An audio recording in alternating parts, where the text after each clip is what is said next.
YouTube. What's up, baby? We back in this thing again with another review. This is Q's Insight. I am Callie. And today, we're going to get into something that I said I wasn't going to do or didn't feel like doing. But being that the fourth one will be coming out fairly soon, I figure, hey, why not? Let's just do it. Jeepers Creepers 3, y'all. Okay. So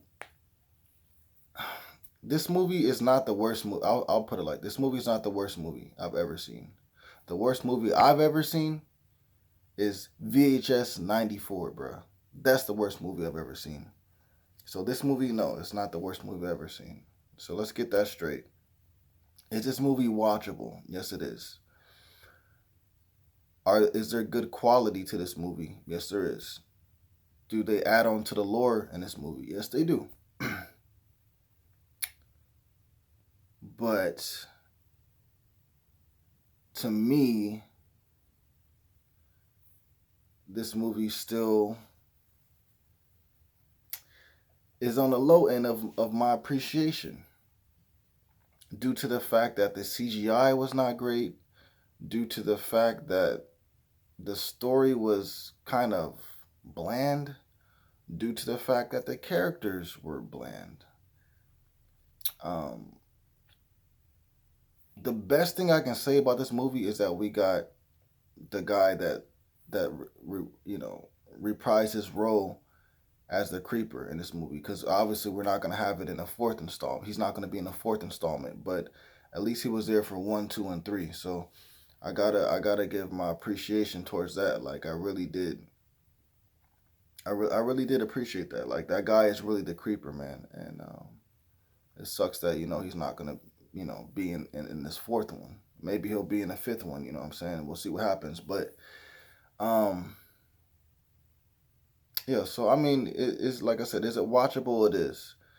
But whether you're a Jeepers Creepers fan or you are running into this series for the first time, I can tell you right now, you will be disappointed within the third one. First one, beautiful. Second one, beautiful. Third one, blah. But like I said, you watch it though, right? And you give me your opinion about it. So the premise of this movie is, and it's kind of weird because this movie takes place after the first one and takes place before the second one. So even though this is the third movie, it goes right in between 1 and 2. So, but this movie, the premise of this is basically the creeper's still out there on his hunt, doing his thing.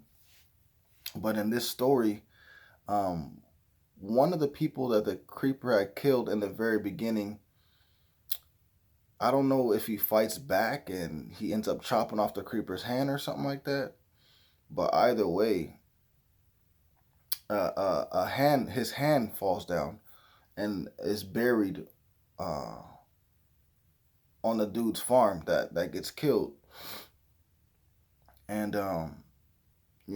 basically we find out in this story that if you have something of his, like a body part, and you touch it, you see this, you see his backstory, and you know a lot of his secrets, and you know exactly what he is and who he is.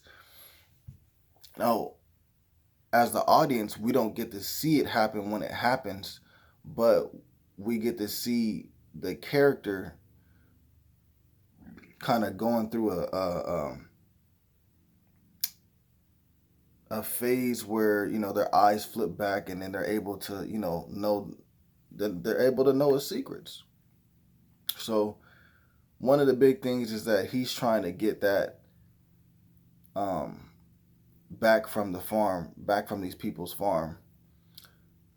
Another thing in the story that you have is you have the creeper hunters. So these are all people that's been coming into contact with the creeper, and has either had some of their family killed by them or whatever, or maybe they came in contact with the creeper but survived. So these are people gathered together in order to kill the creeper, find a way to kill the creeper. Um, so it's like a task force just meant to only deal with the creeper. Um, and so I mean that's basically it. You know what I'm saying? The creeper's still free. He's doing his thing. You got a task force out there trying to take him out and kill him finally. Will they be able to do it, or are they gonna fail? Now there are plenty of things added into this movie. You know what I'm saying? I'm not gonna, like I said, I don't want to spoil everything. I just kind of want to give you a hint of what it was about. Um, Three of my favorite scenes, and the grade I give it. So you basically get the premise of the story that I just told you about. So let's go ahead and jump into three of my favorite scenes, and it may be out of order, but if it is, so be it. So one of my favorite scenes is when the three dirt bikers, have a run-in with the creeper, and the creeper ends up taking out two of the bikers with a spear in one shot. And it just it was cool, man. Like he just busts out the spear and he's like he's just really aiming like for like a cool minute, right? This dude throws that spear, and the two friends are running like in unison, like one behind the other. They're just going boom, boom, boom, boom. This fool throws that spear and it goes through both of them, and then it impels into a tree. So they're just like hanging from the spear, and the spear is inside of a tree at this point. I was like, bro, like this dude cannot be stopped. You know what I'm saying? Um, Another one of my favorite scenes is um, in the very beginning, bro. Is pretty funny.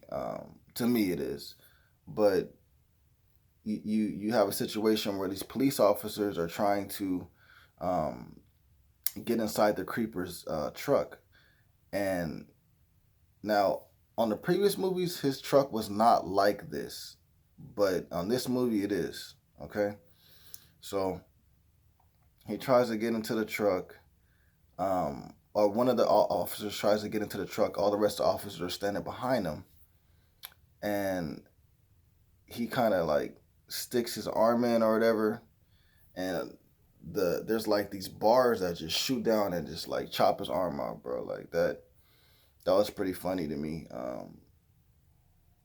And then one of the last scenes is